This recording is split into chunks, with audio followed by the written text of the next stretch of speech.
विधानसभेमध्ये आता शिवसेना की शिंदेसेना हा मुद्दा पेटल्याचं पाहायला मिळतंय। शिवसेना म्हणायचं की शिंदेसेना म्हणायचं हा मुद्दा पेटलेला आहे।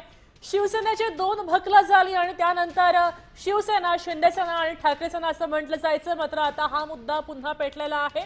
या ठिकाणी शंभूराज देसाई आणि वरुण देसाई यांच्यामध्ये वाद झाला, सरदेसाई यांच्यामध्ये वाद झाला आणि त्यानंतर हा मुद्दा चांगलाच तापल्याचं पाहायला मिळतंय। आपण म्हणालात, मी आपलं उत्तर बारकाईने ऐकलं। सर्वप्रथम म्हणजे अनावधानाने लोकप्रतिनिधीचं आमदाराचं नाव सुटून गेलं, पण भाजपच्या दोन पदाधिकाऱ्यांचं नाव तेव्हा ध्यान होतं।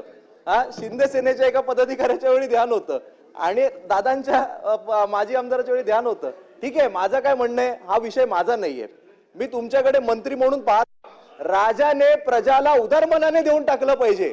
तुम्ही आज काय म्हणालात, तुम्ही आज सुद्धा GR मध्ये असताना सुद्धा देसाई साहेब एकदा नाही केलेला निर्णय हा थोडासा तपासून बघा।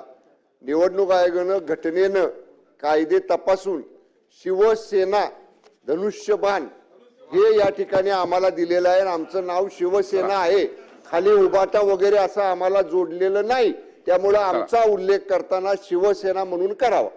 आणि ते शिंदे सेना म्हणले ते अध्यक्ष महाराज शिंदे सेना जे म्हणले ते कामकाजातनं काढून टाका। ठीक आहे, तपासून काढून घेऊ।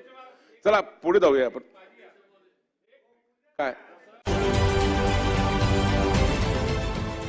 देश विदेशातील प्रत्येक घडामोडींचे लाईव्ह अपडेट मिळवण्यासाठी आता साम टीव्हीच्या सर्व सोशल मीडिया प्लॅटफॉर्मला लाईक, फॉलो आणि सबस्क्राईब करा। तसंच सर्व नोटिफिकेशनसाठी बेल आयकॉन प्रेस करायला विसरू नका।